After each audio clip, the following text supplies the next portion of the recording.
All right, I think we're going to begin. Let's do it.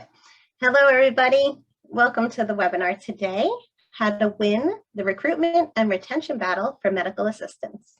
We're pleased to bring you this webcast presented by the National Health Career Association. And we have a few important announcements before we begin. So the webinar is being recorded, and next week you'll receive an email with the recording link and other follow-up resources. This session is designed to be interactive, so we definitely encourage you to ask questions during the event. You can submit questions by typing them in the Q&A or the chat box. Our team will do the best to address all questions, but in the event we don't answer your question today, please know that we will follow up with you personally after the webinar. Again, thank you for joining us today. My name is Lauren Pisa, and I'm in business development at the National Health Career Association. A little background on NHA. We are the largest allied health certification agency in the nation, offering 8 fully accredited national certification exams for both clinical and administrative professionals, such as medical assistants, phlebotomy, EKG, electronic health records, patient care technician, pharmacy technicians, billing and coding specialists, and medical administrative assistants. As a provider of certification exams for over 30 years, we have listened to the market and have evolved to provide learning resources to help fill industry demand. Resources such as our soft skills training via virtual simulation, motivational interviewing, and patient engagement training that includes virtual simulation and training for those practices operating in or getting ready to transition to a patient-centered care model. Which leads us here today. NHA works closely with educational institutions and healthcare employers across the country to certify staff and train staff for career laddering opportunities. Again, thank you for joining us today. Let me introduce to you today's speakers. First, we'll have Crystal Funke. Crystal has had the opportunity over the past 10 years to collaborate with educators and employers throughout the country as it relates to the evolution of the MA role. She's excited to share experience throughout the time together today and provide ideas on how to reimagine your medical assistant strategy. And then we'll have Kayla Steffen. Kayla has also worked closely with healthcare educators and employers across the nation for over 15 years to implement training, recruitment, retention, and professional development initiatives. She will share some best practices and tried and true methods to help bridge any gaps and empower medical assistants to access a better future. Thank you once again for joining us. And at this time, I'll hand it over to Crystal for the agenda. Awesome. Thank you, Lauren. I'm so excited to be a presenter today. So throughout this webinar, we're going to talk about 3 core topics. The first is the medical assistant state of the union. In order for us to come up with solutions and innovations, we've got to understand where we're currently at. The second is tips for recruiting top medical assistant talent. So we are going to come up and present strategic recommendations to recruit top talent. And the third is making sure that you have the ability to take control of the current situation. So ways to organically build your own pipeline of medical assistant talent within your organization. So before we get started, let's meet the group. I would love your feedback. So take a moment to complete the poll. Do you recruit medical assistants, educate medical assistants, or manage medical assistants? And of course, I think there's another option as well.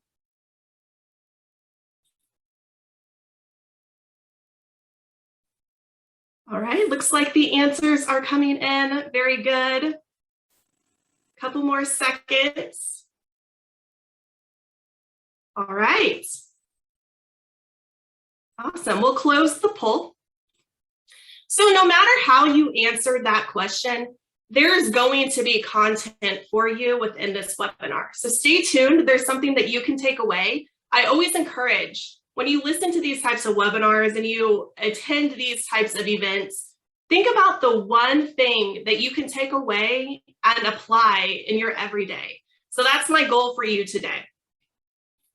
So moving on, let's talk about the state of the union.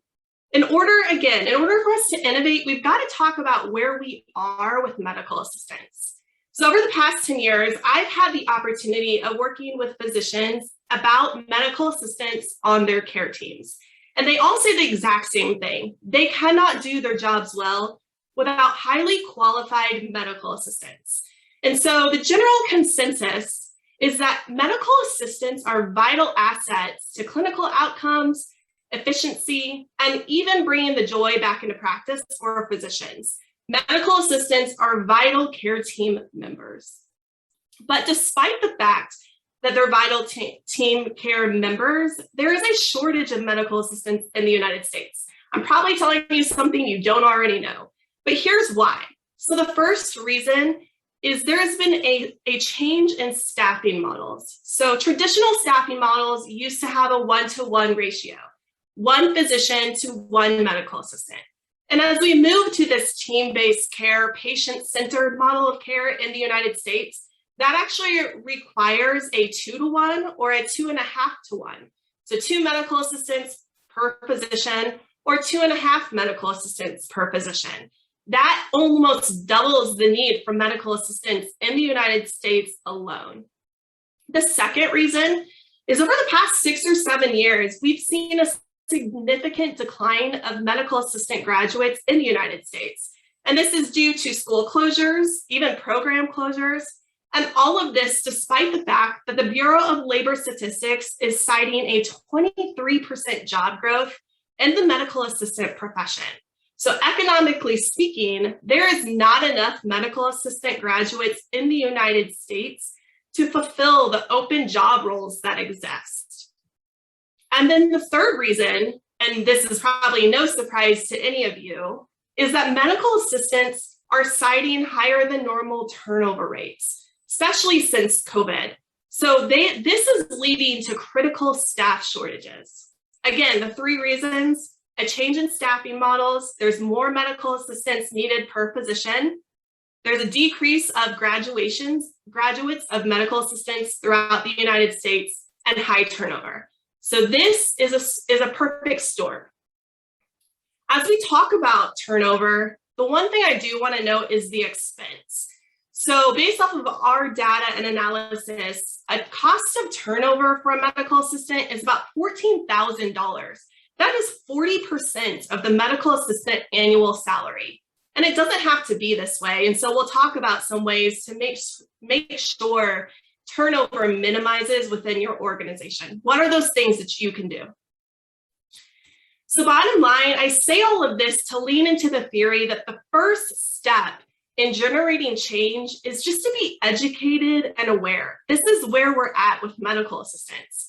And the great news is that it doesn't have to be this way. There are things that you can do to make sure you fulfill those medical assistant jobs. As Robert South said, an obstacle is often an unrecognized opportunity. So when you think about the obstacles, if you think about the state of the union, this is really an opportunity to highlight the importance of medical assistants and their roles, but it also is an opportunity for you and your organization to come up with some strategic and innovative solutions to help fulfill these gaps. So the first thing I'm going to do is talk about, next slide, please. Perfect. The next thing I'm going to talk about are tips for recruiting top talent.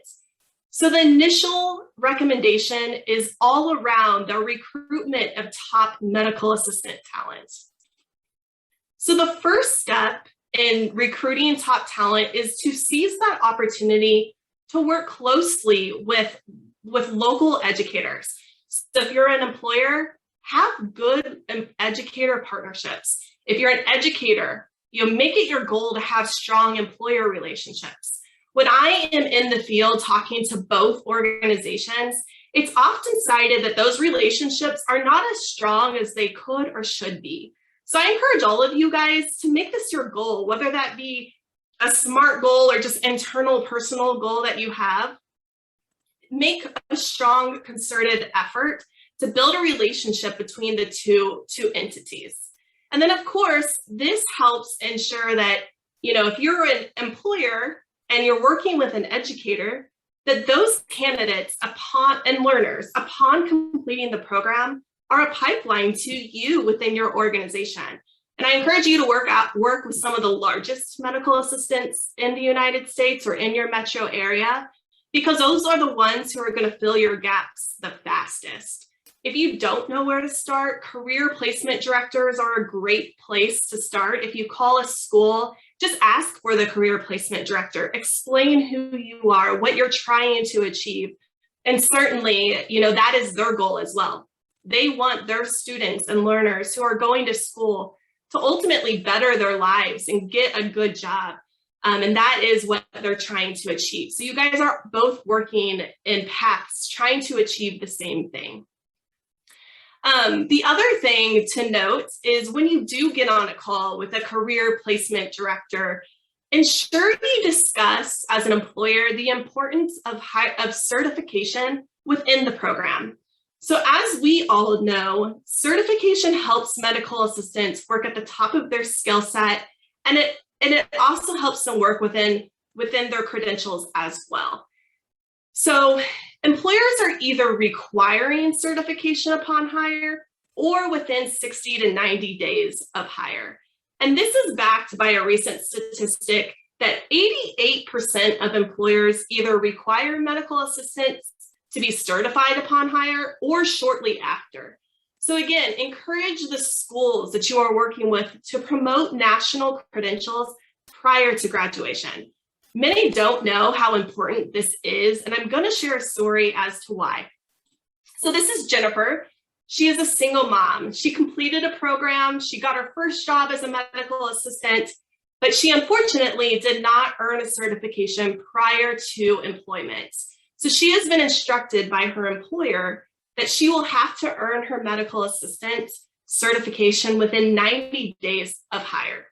So at this point, Jennifer is trying to learn a new job, care for her family, and study for the exam while no longer really being in that academic mindset. So I'm going to pause for a moment.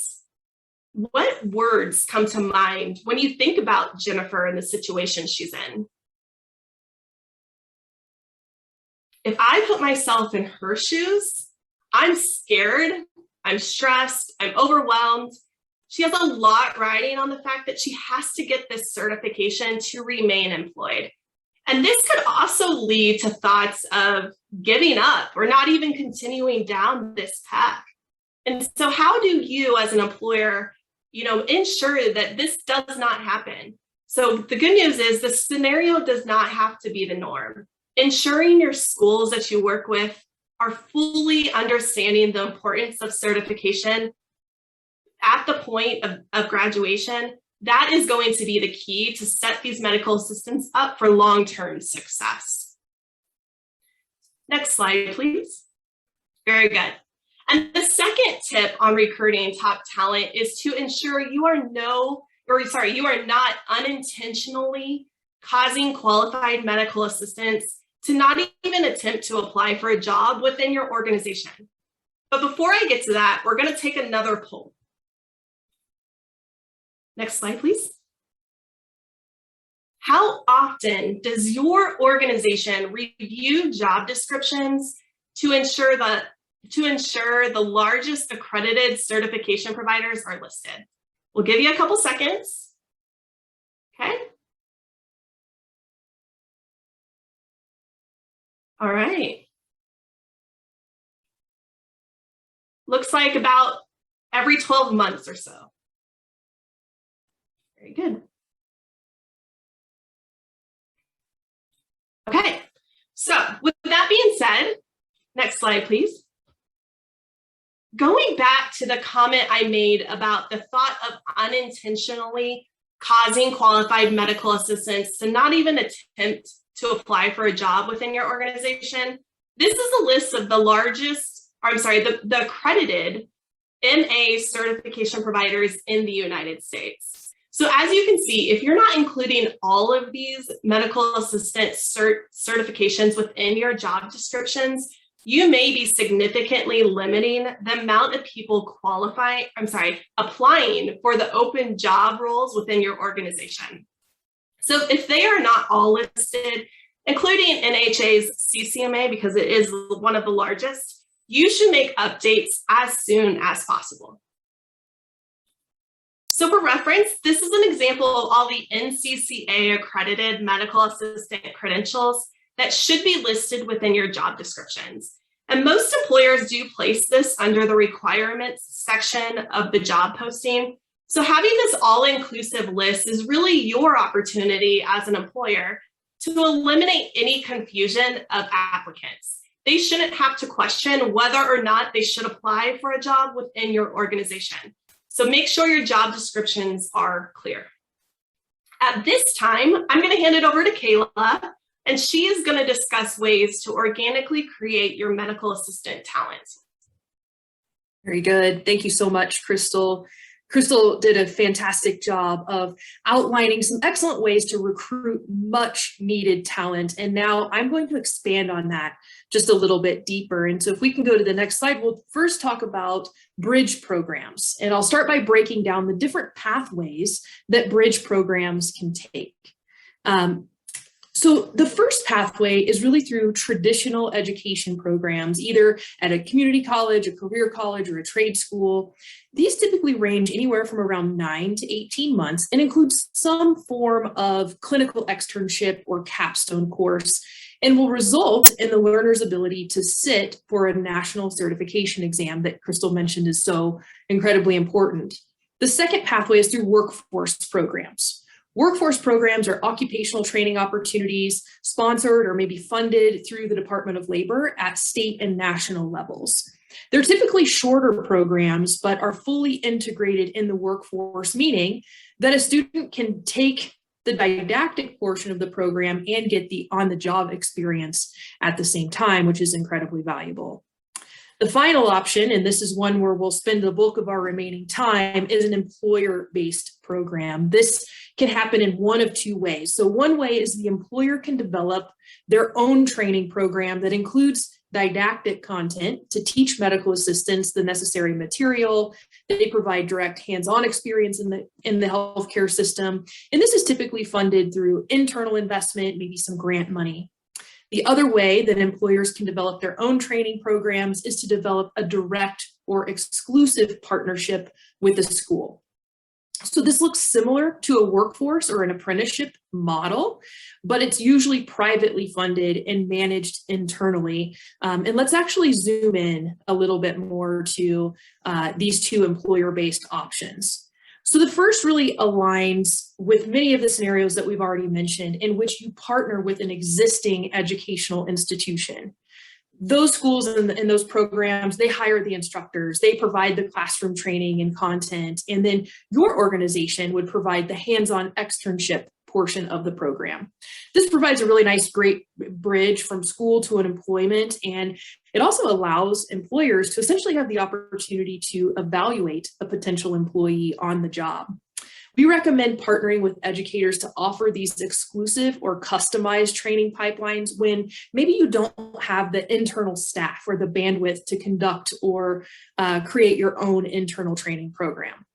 Now, on the other side of that, the full in-house development works well for those healthcare employers who do have maybe nurse educators or a full team dedicated towards training. So maybe there's not as much of that upfront investment, or it is something that you're able to house in-house. Your team's able to align the content to maybe your system or your practices initiatives, to your specific scope of works, and to your best practices. The ultimate goal here is you train your own medical assistant. You have more of that quality control. You can develop loyal employees who are committed to the success of your organization. NHA is also very well positioned to help make connections between educators and healthcare employers. So Crystal mentioned a few steps of who she would start with at the academic institutions. If you're having trouble making those connections, let us know. We're happy to help facilitate a call or a discussion. And I think this really sums it up best. I think Kelly Aiken did a great job of saying when the frontline when the frontline is better trained and has career advancement opportunities within the organization, there's a direct correlation to improved patient care and improved patient satisfaction. And I truly believe this myself. We just reviewed a number of different avenues of collaboration with educational partners and workforce opportunities, which we've seen lead to an increased candidate pipeline, but there's an even greater impact opportunity here. By increasing your educational partnerships, you improve the quality of your candidates, which improves patient satisfaction and patient outcomes, which is really the ultimate goal here. Crystal and I also consistently hear that retention is a challenge. So we've spent a bulk of our time to this point talking about recruitment, but now how do we keep those medical assistants? And so it's estimated that there's over 500,000 MAs working in the United States with a 40% turnover of employed MAs on an annual basis. And that's a very high cost to employers. Crystal gave some of the numbers. It's about $14,200 per MA. So when you think about this, the cost is tremendous for these turnovers. Through our partnerships here at NHA, we're finding that retention tends to increase when employers do things like purchase certification for their employed non-certified MAs, or they create career ladders, which we'll dive into here shortly. The opportunity to really invest in your medical assistants makes them feel important. It makes them feel valued. They take pride in earning credentials behind their name and feel more of a sense of loyalty to the employer that shows that investment. They show them a career pathway in the organization, again, which leads us into career laddering. So career laddering gives the employers the opportunity to recruit top talent and provide professional growth, leading to enhanced retention and increased productivity while managing risk. And I'll reiterate the importance of focusing on both recruitment and retention. If you're focused solely on recruitment and aren't thinking about how to keep an MA, it'll forever be a problem, right? It'll forever be this hamster wheel of I can bring them in all day because I'm focused there, but if I can't keep them and grow them in our organization, the boat tends to fill with water a little more rapidly. So let's take a quick poll now to see where our audience sits with career ladders. And so a simple poll question will be launched by Teresa here. Just simply, do you have a career ladder in place in your organization? Just a yes or a no question here. We'll let some responses flood in, or maybe you're not sure, and that's okay too. All right, Teresa, I think we're good to end. We've got a good bulk in there. Looks like quite a few no's, some yeses, some might not be quite so sure, and that's okay too. So yes, there will be a recording of today's presentation sent out after the session today. I have lost my other screen, so I'm trying to pull that back up here. So the poll threw that all off, so if you'll bear with me here. All of my screens are now blank. That's exciting.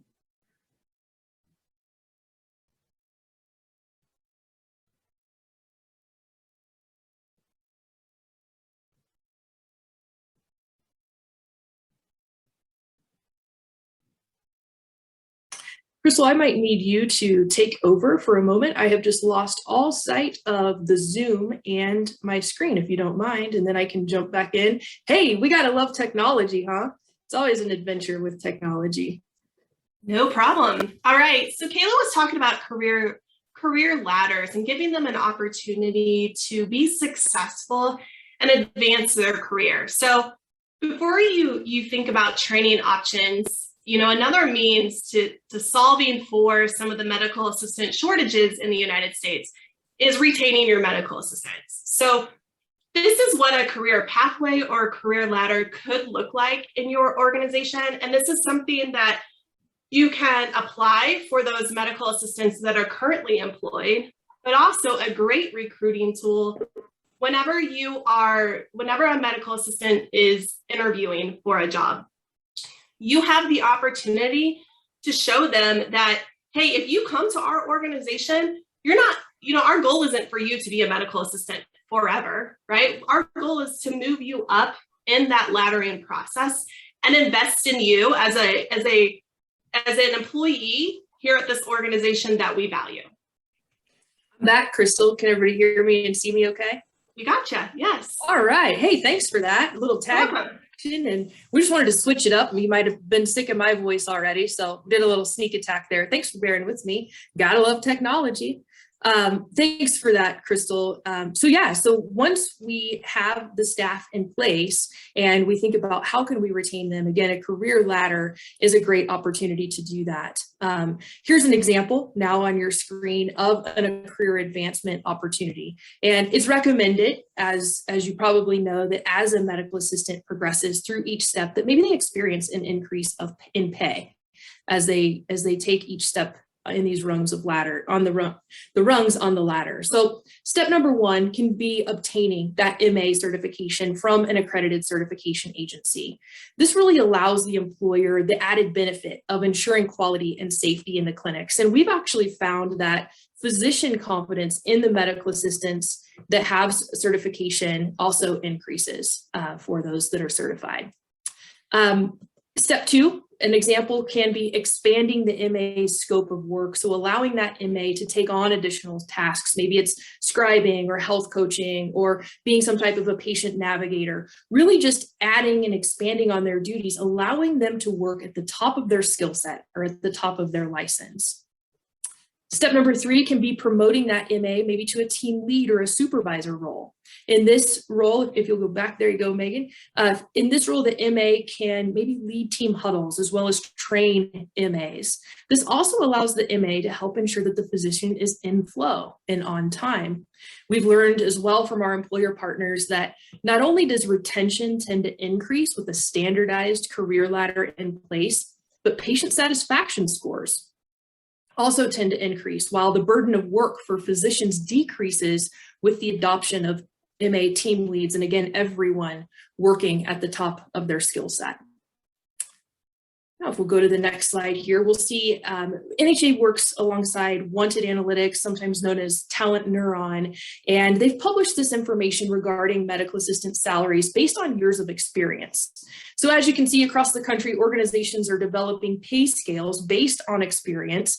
But as we discuss training programs and career ladders, you'll want to consider what else do you make a priority within your organization?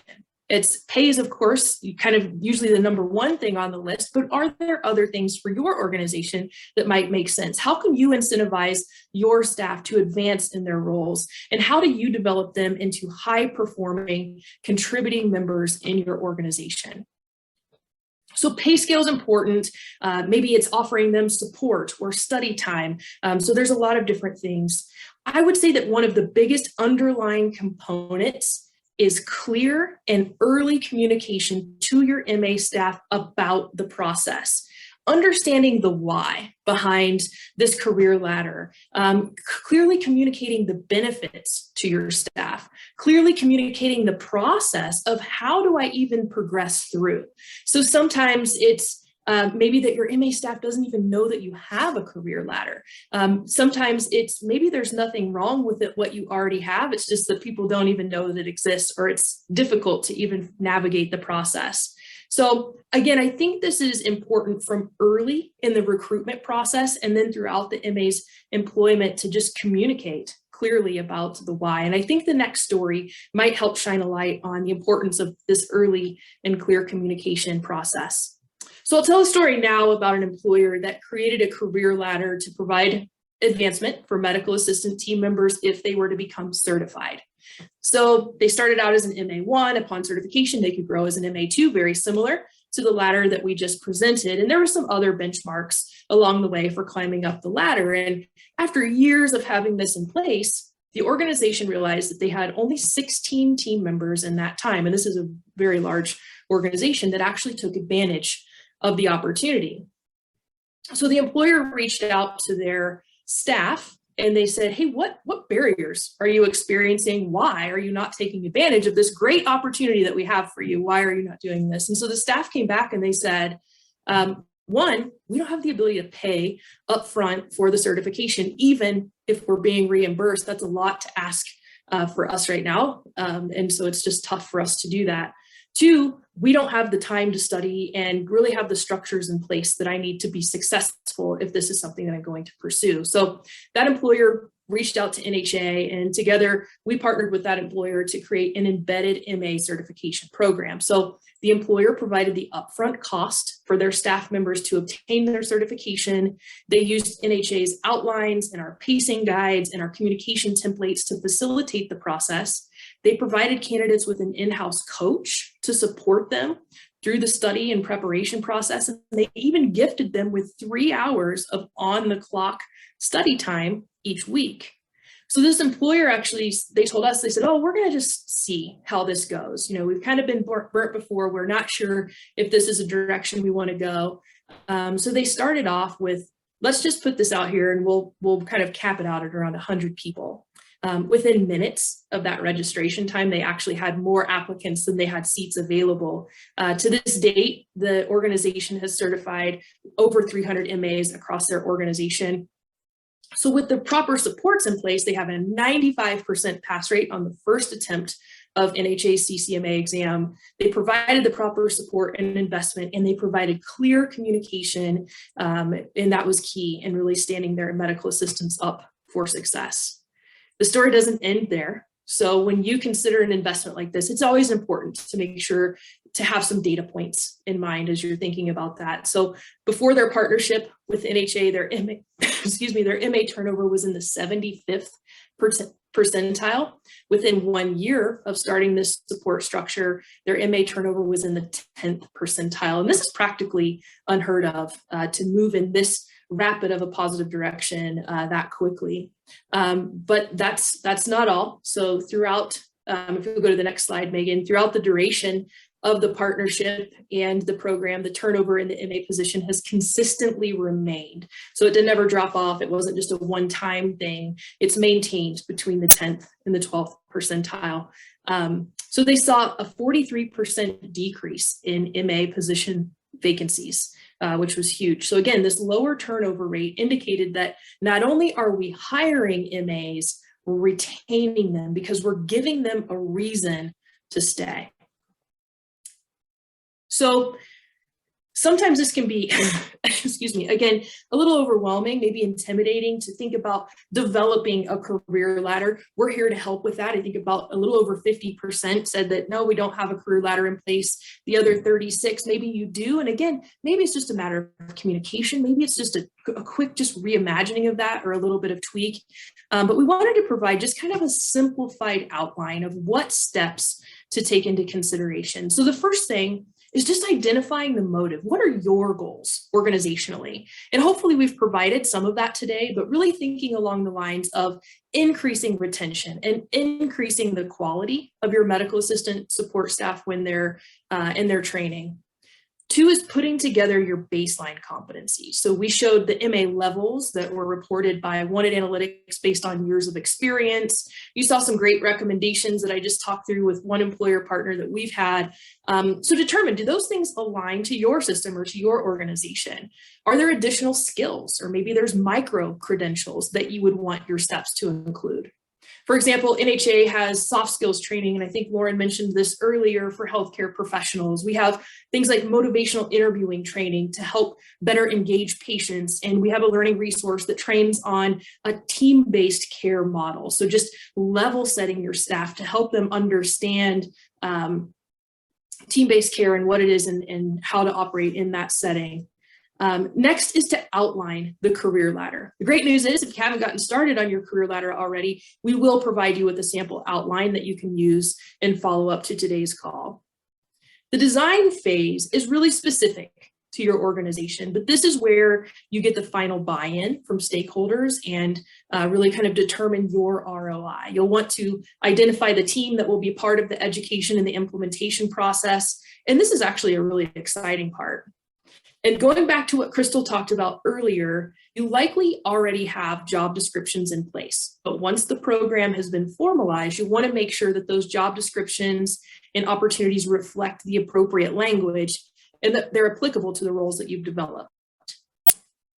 Getting closer to implementation, you'll educate leaders. So we're thinking practice managers, recruiters on this process. Now, these are going to be the key players on getting buy-in from your medical assistants and just really in the process overall. They're the ones that are usually closest to things. And so they're fielding the most questions. Maybe having an FAQ document available would be really helpful in that process. And then finally is making the formal announcement to generate excitement. This is an awesome opportunity for your medical assistant team to really think big picture in terms of what's next for them and really give them the motivation to be committed to your organization. A great way to do this is to assign champions from within your medical assistant pool to maybe, excuse me, be peer leaders and to truly lead the way in this effort. So it's an exciting opportunity. I think it's positioning it in that positive way can really just increase morale and really allow people to rally around this fantastic opportunity. The bottom line here is that it will often take several of the strategies that we've talked through to both recruit and retain medical assistants. It really takes everyone working together with the understanding that the gap here is significant, but there's room at the table for everyone, and it'll take everyone to help fill this demand. By working together, we can all empower medical assistants to access a better future and ultimately impact the bottom line, which is improved patient care. So at this time, I will turn it back over to Lauren to wrap things up for us. And while she's doing that, I do encourage, and we encourage you to type any questions that you may have into the chat. We are happy to address those. We will have some time at the end here. So be thinking of those, and we're happy to address those in the chat. But really appreciate your time today. Thanks for bearing through my technical issues. And I'll turn it back over to Lauren. Thank you. Thank you, Kayla. And again, thank you, Crystal and Kayla, for your very valuable insights today. Before we go, I would like to leave you with 3 takeaways. So the first one, remember to keep the dialogue open and find ways to grow your medical assistants. Second, make sure you're not limiting your candidate pool and include all accredited certification exams in your job descriptions. And third, be aware of the trends that impact your MAs. Upon the close of this webinar, you should see a link for a quick survey. And you can access that link through the survey, or right now it should be in the chat. And if you would like to participate, you can go ahead and do that now, or you can do it later. And you may be eligible for a $50 Amazon gift card for answering. So at this time, I would like to invite you to please type any questions that you do have in that chat. And again, we're going to do our best to address those as we round out our time together today. And we'll get back to any unanswered questions if that does happen. So we'll stop now for questions. And I know that Melody is going to go ahead and read any questions out loud there that might be hanging out in the chat. Sure. So this is Melody. And first of all, I want to say thank you to everyone for being so highly engaged in the chat today. I really am excited to see that level of engagement. We had one question that came through in our Q&A. It's still open if you want to have ask additional questions. But the first question that came through was about investing in your more seasoned MAs that might be a little comfortable where they already are, and what do we do with them? So the question was, how do you attempt to invest in MAs who've been in their career for 5 or more years, and they're just comfortable where they are, but they don't want to change, whether they're allowed to coach up or they're implementing new changes at the clinic? How do you invest in them if they're not interested in career growth? We're interested in your input. So I'll go ahead and answer because Kayla has been talking for this last duration. I think the one thing that I would encourage all of us to just get comfortable with is it's okay if there are good employees that do not want to take a career, go on in their career path. That's okay. We need everybody. The medical assistant demand is so intense that, sometimes pushing those individuals to do something that they do not want to do will ultimately lead in turnover.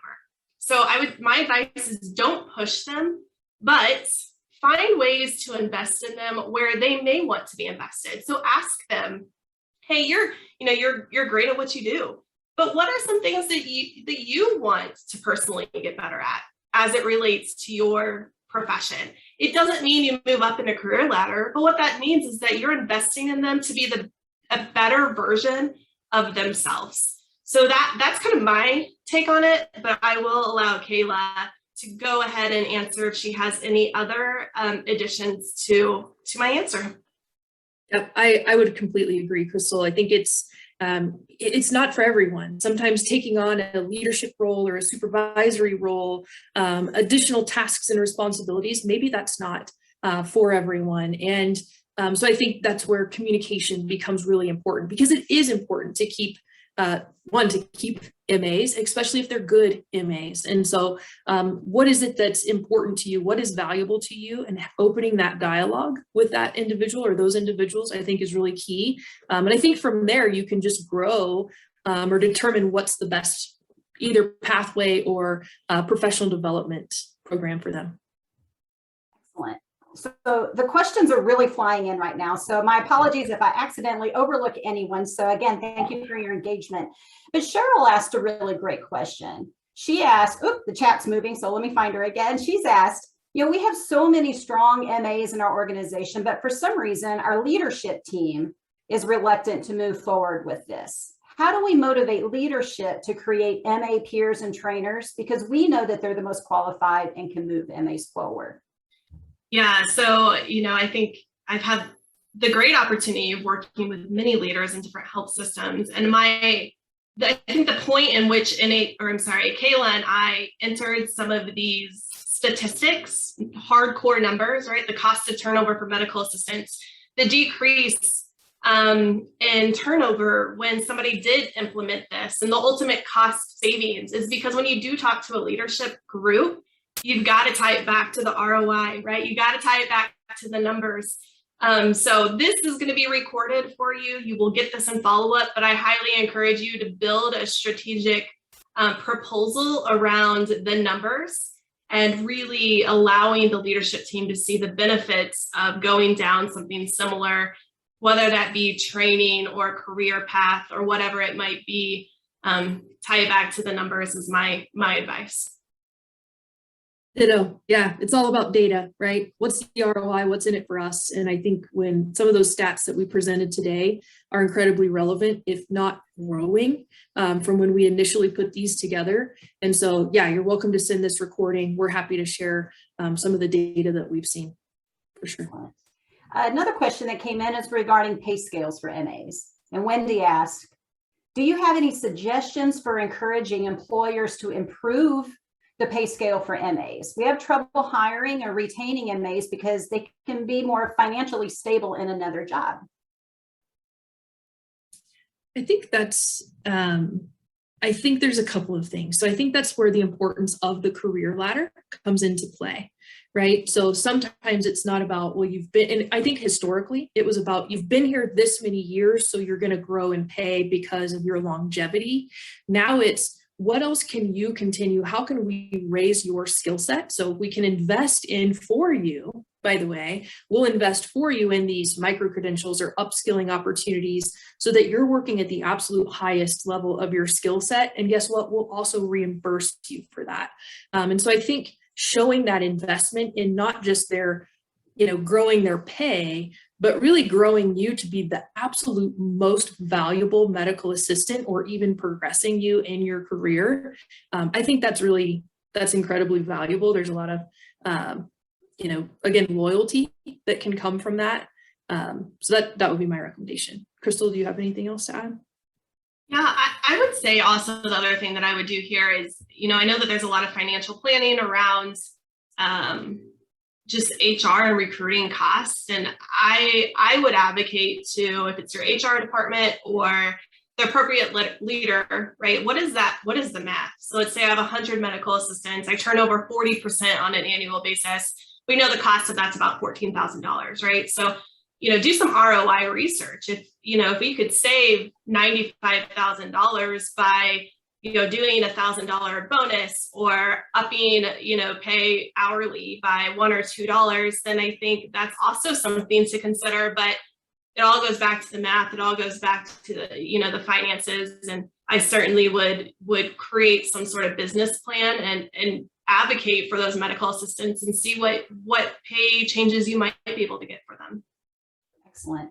So the chat is extremely collaborative, which is what our intention and hope is from these events that NHA hosts.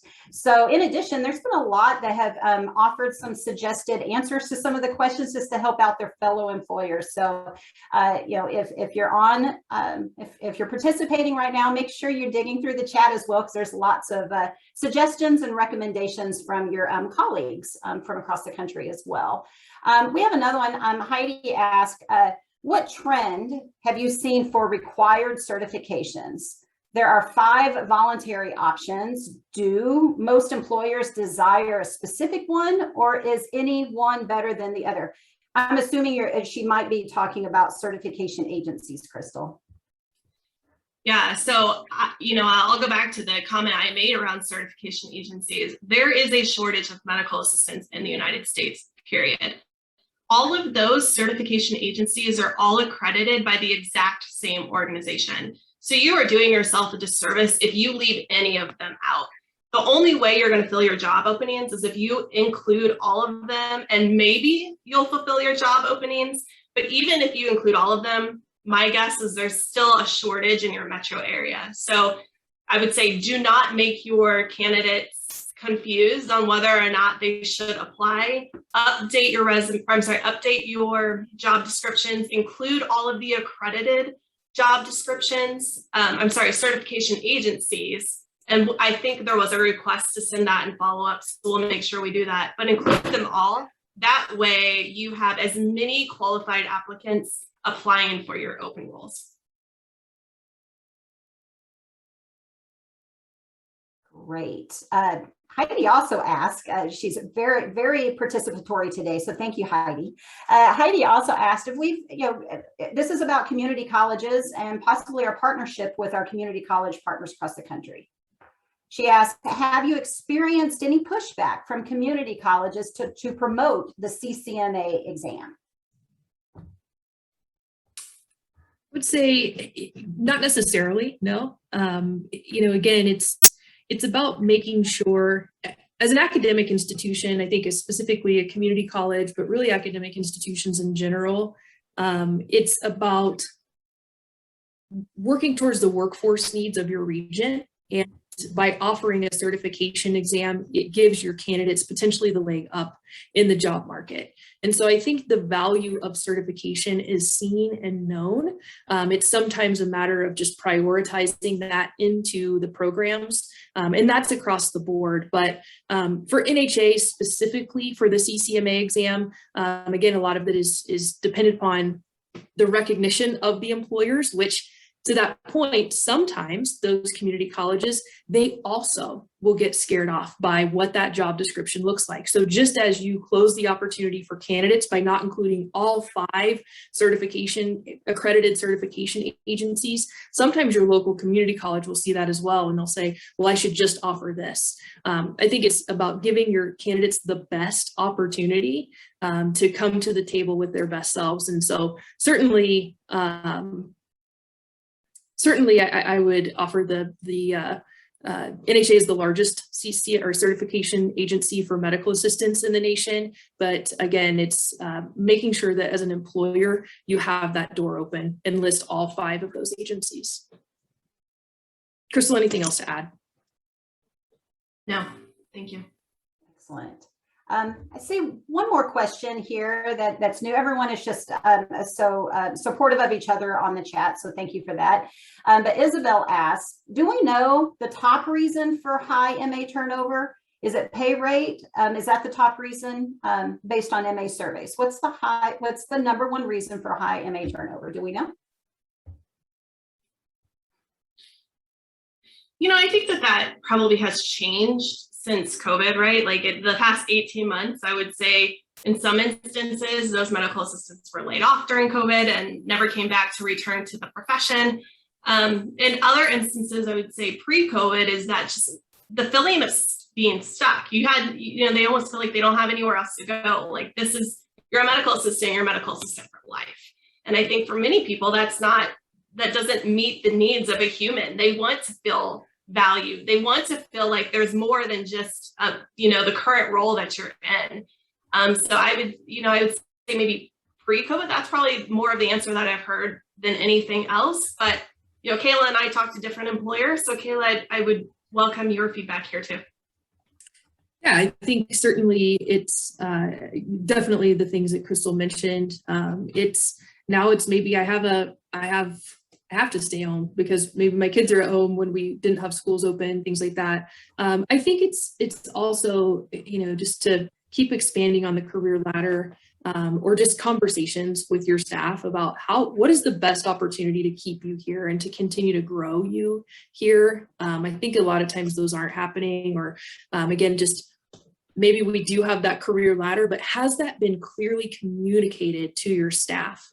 So slowing down and having those conversations about not only here's the progression that you can have in our organization, and we want you to continue to grow here and be with us, but also here's exactly how you can do that. So it's knowing about it and then having a clear pathway as to how do I even get started is super helpful in that process as well. Unless I've overlooked it, was a very active chat today. So my apologies if I've overlooked any really important questions, but to the best of my knowledge, it looks like we've addressed the questions that were asked today. Okay, thank you, Melody. Thank you, Kayla. Thank you, Crystal. And thank you, everybody. We just want to remind you that you can expect a follow-up email within the next week, and it will include a recording of today's presentation, as well as a sample career ladder outline, and also how to connect with both Kayla and Crystal. So thank you all so much for your time. Thank you for your interactive chats, and we'll see you soon. Thank you.